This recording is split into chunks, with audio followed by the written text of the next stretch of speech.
مکہ کے کافروں نے 3000 لوگوں کی فوج تیار کی اور مسلمانوں پر حملے کے لیے مکہ سے روانہ ہوئے۔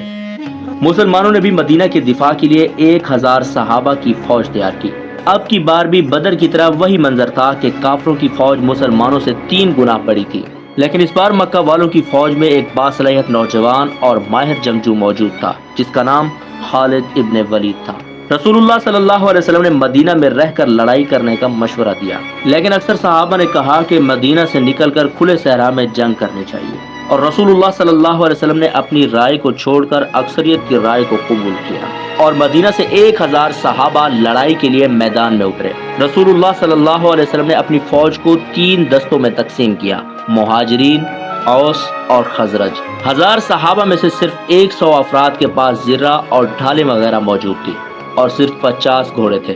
جبکہ اس کے مقابلے میں 3000 پر مشتمل مکہ کی فوج بما اسلحہ ساز و سامان احد کے مقام پر آ گئی اور مسلمانوں کا انتظار کرنے لگے۔ اس فوج کے درمیان والے دستے کو ابو جہل کے بعد مکہ کا نیا سردار ابو سفیان لیڈ کر رہا تھا،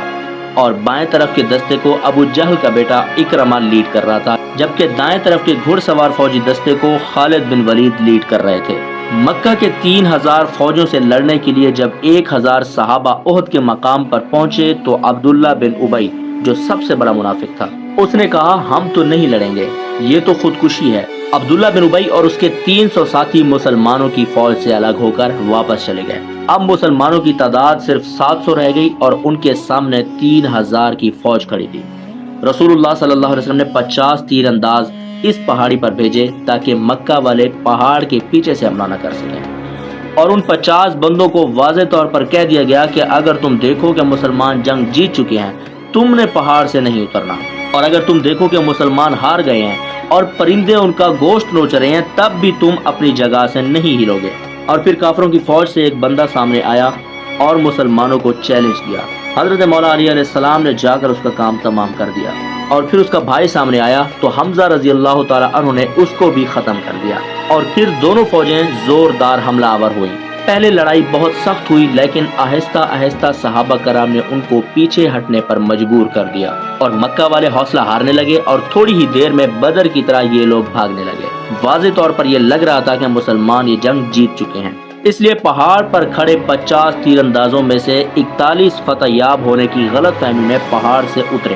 اور مال غنیمت اکٹھا کرنے لگے، اور پہاڑ کے اوپر صرف 9 تیر انداز رہ گئے۔ موقع کی تاب میں بیٹھے خالد بن ولید نے بر وقت حکمت عملی اپناتے ہوئے اپنے گھوڑ سواروں کے ہمراہ پہاڑ کے پیچھے سے برق رفتاری سے زوردار حملہ کر دیا، اور اب مکمل طور پر جیت ہار میں بدل گئی، کیونکہ مسلمان 2 فوجوں کے درمیان پھنس کر رہ گئے اور آہستہ آہستہ بہت سارے صحابہ شہید ہو گئے، اور مسلمانوں کے مین جنرل عظیم سپہ سالار حضرت حمزہ رضی اللہ تعالی عنہ کو ایک حبشی غلام وحشی جو کہ ماہر نیزہ باز تھا نے شہید کر دیا۔ 2 فوجوں سے لڑائی کے وقت وہاں ایک افواہ پھیل گئی کہ محمد صلی اللہ علیہ وسلم کو شہید کر دیا گیا، اور یہ افواہ اس لیے پھیلی کہ خالد بن ولید نے جب پہاڑ کے پیچھے سے حملہ کیا تو ان کے ایک گروپ نے محمد صلی اللہ علیہ وسلم کے کیمپ پر حملہ کر دیا، اور اس وقت وہاں پر رسول اللہ صلی اللہ علیہ وسلم کی حفاظت کے لیے صرف 9 لوگ موجود تھے۔ لڑائی اتنا شدید ہوئی کہ رسول اللہ صلی اللہ علیہ وسلم کے دندان مبارک شہید ہو گئے، لیکن حضرت طلحہ اور باقی صحابہ کرام رضوان اللہ علیہم اجمعین نے ان کو بچائے رکھا۔ 9 لوگوں میں سے جب 7 شہید ہو گئے تو کافروں کو لگا کہ انہوں نے رسول اللہ صلی اللہ علیہ وسلم کو بھی شہید کر دیا، کیونکہ انہوں نے مصعب بن عمیر رضی اللہ تعالیٰ عنہ کو شہید کیا، جن کی صورت رسول اللہ صلی اللہ علیہ وسلم سے بہت زیادہ مشابہت رکھتی تھی۔ ایسے میں مسلمانوں کی فوج کسی طرح وہاں سے نکل کر پیچھے ہٹی اور رسول اللہ صلی اللہ علیہ وسلم کی حفاظت کرتے ہوئے پہاڑ پر چلے گئے، اور پہاڑ کے اوپر دوبارہ صف بندی کی اور لڑائی کے لیے دوبارہ تیار ہو گئے۔ مکہ والے کیونکہ پہاڑ پر چڑھ نہیں سکتے تھے اور بغیر گھوڑوں کے چڑھنا محال تھا، کیونکہ مسلمان ان پر تیر برساتے، تو ابو سفیان نے فیصلہ کیا کہ بس اتنا ہی کافی ہے، ہم بس یہاں سے واپس مکہ جا رہے ہیں۔ جانے سے پہلے ابو سفیان نے حضرت عمر رضی اللہ تعالی عنہ سے پوچھا کہ ہم نے محمد کو قتل کر دیا صلی اللہ علیہ وسلم؟ تو حضرت عمر رضی اللہ تعالی عنہ نے کہا کہ نہیں، وہ بالکل ٹھیک ہیں، یہ جو تم کہہ رہے ہو وہ سن رہے ہیں۔ اس پر ابو سفیان کو بہت غصہ آیا، کیونکہ انہوں نے یہ جنگ اس لیے کی تھی کہ محمد صلی اللہ علیہ وسلم کو شہید کیا جائے اور مدینہ پر قبضہ کیا جائے، لیکن ان میں سے کوئی بھی مقصد ان کا پورا نہیں ہو پایا اور وہ واپس چلے گئے۔ بہت سارے مورخین نے اس جنگ کو مسلمانوں کی شکست بیان کیا، لیکن کچھ مورخین ایسے بھی ہیں جو کہتے ہیں کہ یہ بات تو ٹھیک ہے کہ اس جنگ میں مسلمانوں کو بہت نقصان ہوا، لیکن قریش کا اس میں کوئی مقصد بھی پورا نہیں ہو پایا۔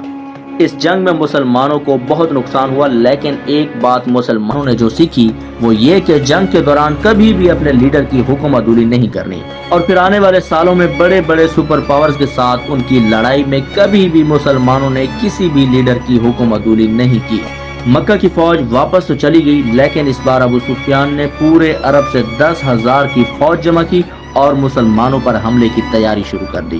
اور وہ جنگ ہم انشاءاللہ اگلی ویڈیو میں دکھائیں گے۔